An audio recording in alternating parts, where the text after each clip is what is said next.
Bueno, búsqueda de información. Recuerden el método de ingeniería.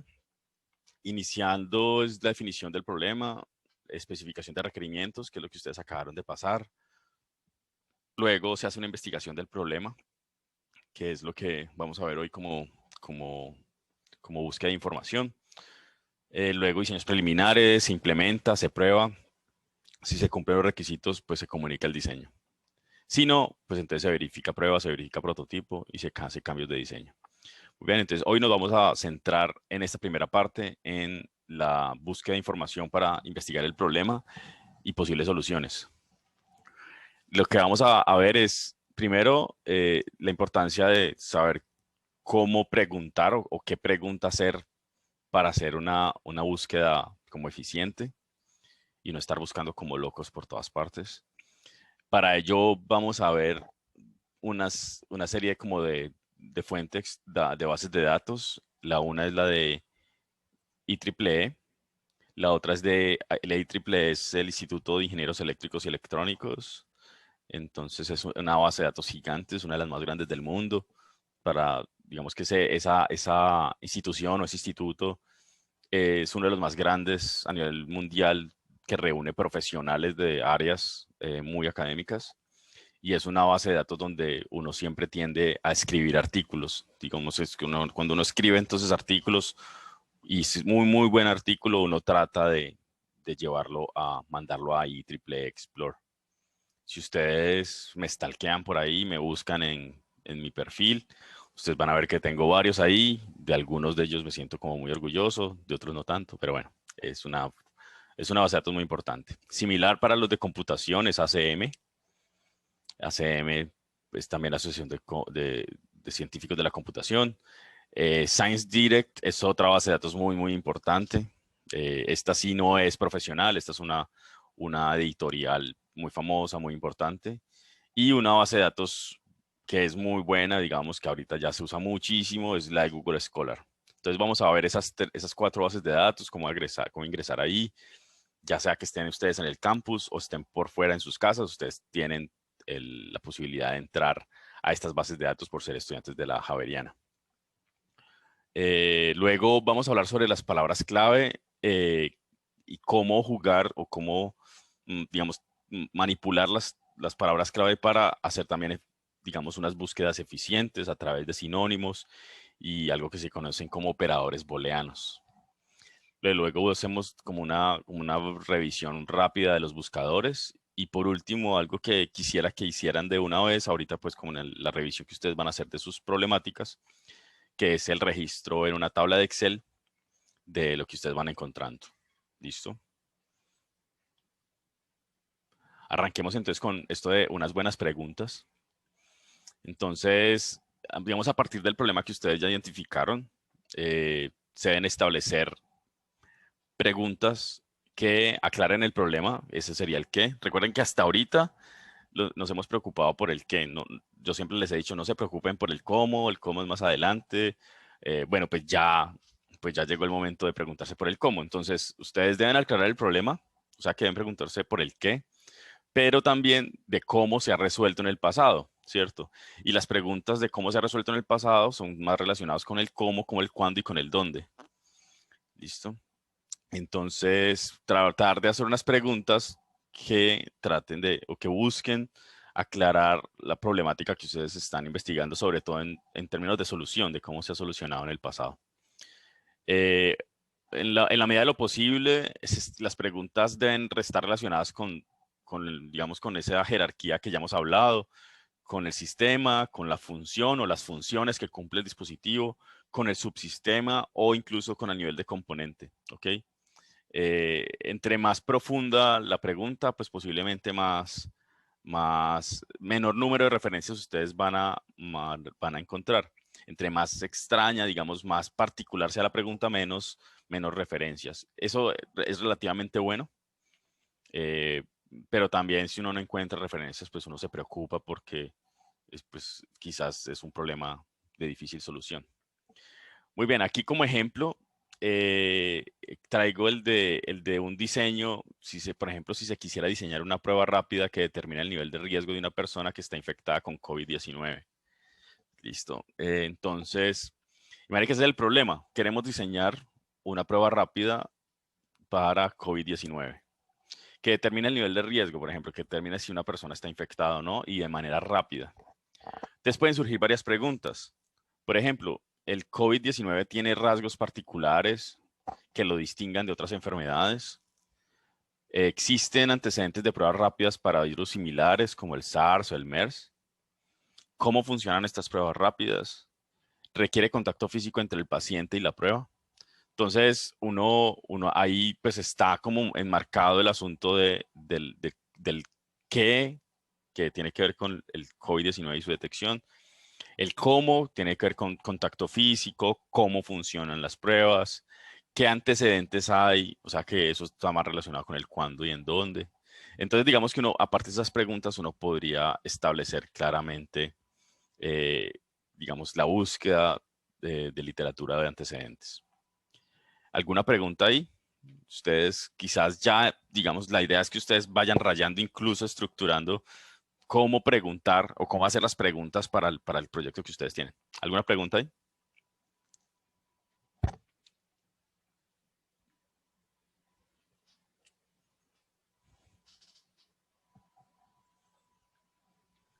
Profe, es que, por ejemplo, yo me perdí un poquito en la parte en la que dice, en el primer punto, a partir de problemas establezca preguntas y la manera como se ha resuelto en el pasado. O sea, Ajá. ¿cómo así? Sí, a ver, ¿cómo se ha resuelto el problema que ustedes están enfrentando en el pasado? Carol, como por ejemplo, ¿cuál es el problema tuyo? ¿En qué proyecto? La hipertensión. Hipertensión. Entonces, listo. Cómo se ha medido la hipertensión eh, o cómo se hace el monitoreo de hipertensión a distancia, por ejemplo? Entonces, debe haber proyectos previos que hayan medido la hipertensión y haya proyectos de monitoreo a distancia o telemedicina para monitoreo de hipertensión? Ah, ya. Ya, ya, ya. Sí, es eso, es buscar antecedentes. Es como lo que estamos buscando acá, es como no reinventar la rueda, ¿cierto? Entonces, bueno, ¿y dónde se hizo? ¿Dónde fue ese proyecto? ¿Fue en África? ¿Fue en Asia? ¿Qué problemas tuvo ese proyecto? ¿Hasta dónde llegaron? ¿Cierto? ¿Qué tipo de dispositivos utilizaron? Eh, Ahí ya es el cómo, ¿sí? ¿Cómo transmitieron? ¿Vía qué? ¿Vía celular? ¿O vía Wi-Fi? ¿O vía Bluetooth? Esas preguntas pueden surgir ahí a medida que ustedes van profundizando en la literatura, en la lectura de artículos o de trabajos previos, ustedes van quitándole muchas nubes, todavía muchos velos que tiene el proyecto. Entonces, es eso, es como aclarar el problema. Obviamente, el aclarar el problema es como hacer preguntas que estén relacionadas con el problema eh, y hacer preguntas que estén relacionadas con el cómo se resolvió antes, en dónde se resolvió, en dónde se aplicó y cómo les fue también, ¿cierto? Como qué conclusiones sacaron. Algo así hicieron la vez pasada, por ejemplo, y se dieron el grupo de Buenaventura con las mujeres o como el monitoreo de embarazos y por ahí encontraron un artículo entonces de, de unos profesores de la universidad y se encontraron con un profesor que se llama Milton. ¿Al fin se encontraron o no se encontraron? Sí, Sí, profe, sí. profe, el sábado estuvimos ¿Sí? charlando con él y fue súper chévere. Nos ¿Les fue, ayudó bastante. les fue bien? Ah, listo, bien. Sí, súper. Muy bien. Sí, uno puede encontrar artículos que incluso escribieron a personas muy cercanas a uno, ya sea de la institución o de la Univalle, de ICESI, y uno puede entonces contactarlos y fácilmente entonces hacerles las preguntas. Nosotros en este momento estamos diseñando un sensor de gas para monitoreo de gases de efecto invernadero en cultivos agrícolas y nos encontramos un artículo de un profesor de la ICESI y mañana tenemos entonces una reunión con él para indagar sobre unos aspectos de medición de gases, porque ellos utilizaron un sensor eh, que es de difícil, digamos, de difícil eh, calibración. Entonces tenemos como dudas sobre la calibración y el consumo energético porque hay que precalentar el filamento con el que se hace el sensado de gas. Entonces, digamos que tenemos preguntas de consumo, de potencia, de calibración y bueno, pues entonces fue a partir de una búsqueda bibliográfica que uno encuentra ese tipo de datos, ese tipo de contactos. Ya, pues si las personas en China o está en Europa, uno incluso podría escribirle. Hace poquito, a partir de un artículo que escribí con un profe que se llama Herman Benítez, me escribió un estudiante de doctorado de China y me dijo, bueno, profe Tobón, que encontré el artículo y quisiera utilizar los datos que ustedes utilizaron para aplicar otro método. Y nada, le escribimos y le mandamos los datos. Entonces, digamos que ustedes pueden entender también, digamos, la literatura, las revisiones bibliográficas o los artículos que ustedes lean como si ustedes estuvieran hablando con esas personas. O sea, en este momento de globalización, digamos, de esta cantidad de herramientas de comunicación, cuando ustedes vean artículos, no los vean como el libro o el artículo que está ahí en internet allá alejado, sino que es una manera de acercarse a esos autores para poder preguntarles por dispositivos, por formas como resolvieron, ¿ya? Y es una comunidad, digamos que lo de la comunidad científica es una real comunidad, no, se supone que nosotros debemos estar abiertos para dar información, para dar datos, para explicar cuando sea necesario. Así que por eso es muy importante el inglés. Por eso es muy importante el inglés. Si algunos de ustedes son bilingües, otros no. Pues, de todas maneras hay que maciar fuerte para poder llegar a tener un nivel de comunicación relativamente tranquilo con cualquier persona en el mundo. Pues finalmente el inglés es como el lenguaje universal en el mundo académico. Muy bien, ¿alguna otra pregunta, observación?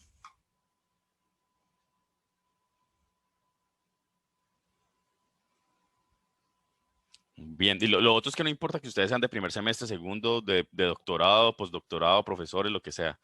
eh, Uno como académico también está abierto a todo, incluso mucho más chévere si son estudiantes de primero semestre. Me parecería muy bacano que a uno le escribieran y le preguntaran cosas de los artículos, pues sería una cosa muy rara, pero bien. Bien, la clave son las palabras clave, esos títulos que me invento. Eh, entonces, a partir de, ustedes seleccionan, ustedes tienen un pocotón de preguntas, ¿cierto? Listo, ustedes las palabras clave las extraen de una o dos, no van a sacar palabras clave para todos. Es decir, ustedes van a hacer múltiples búsquedas de la literatura con múltiples conjuntos de palabras clave, ¿ok? Aquí les voy a explicar cómo a partir de una o dos preguntas definir las palabras clave. ¿Listo? En inglés, se deben definir en inglés. A cada palabra clave se le puede relacionar. A mí me gusta, por ejemplo, eh, en esta existen, la pregunta que está acá, por ejemplo, ¿existen antecedentes de pruebas rápidas para virus similares?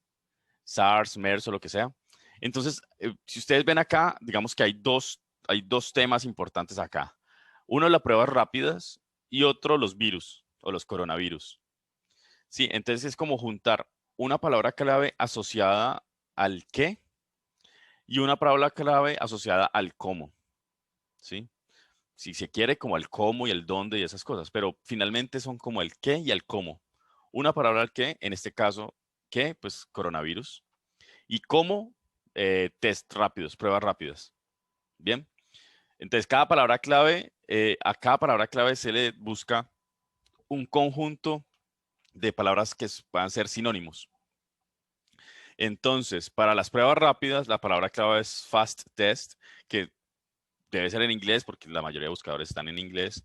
Y el conjunto de sinónimos puede ser entonces la misma palabra fast test, rapid essays, rapid diagnosis, sería como esas tres palabras clave. Uno puede hacer una búsqueda rápida para ver si esas palabras clave sí tienen sentido. Y si sí, pues los deja, y si no, pues no. Y para el conjunto 2, la palabra clave está asociada a coronavirus. Entonces, los sinónimos de coronavirus, pues en este caso pueden ser SARS, o pueden ser SARS-CoV, o puede ser MERS, y en fin. ¿Ahí bien? ¿Entendido? Sí, profe. ¿Sí? Listo. Repito, una pregunta, digamos, muchas preguntas que ustedes tengan, extraigan una o dos. De ahí extraen dos o tres palabras clave. Una palabra clave asociada al qué, otra asociada al cómo. Y para cada una de esas palabras clave buscan un conjunto de sinónimos. ¿Listo? Un conjunto 1 de sinónimos, un conjunto 2 de sinónimos, incluso un conjunto 3 de sinónimos. Bien. Y en los buscadores, la mayoría de buscadores, yo creo que todos los buscadores, se permite hacer una búsqueda booleana. Lo que significa una búsqueda booleana es utilizar operadores booleanos. ¿Saben lo que son operadores booleanos? Sí, profe. Sí, muy bien. ¿Qué son, José? Pues o sea, un operador booleano es como un dato que sí es verdadero o falso. Listo, muy bien. El operador booleano es el que junta los falsos y los verdaderos para formar una estructura lógica, ¿cierto? Entonces, si es, por ejemplo, A y B, ¿qué significa que sea A y B?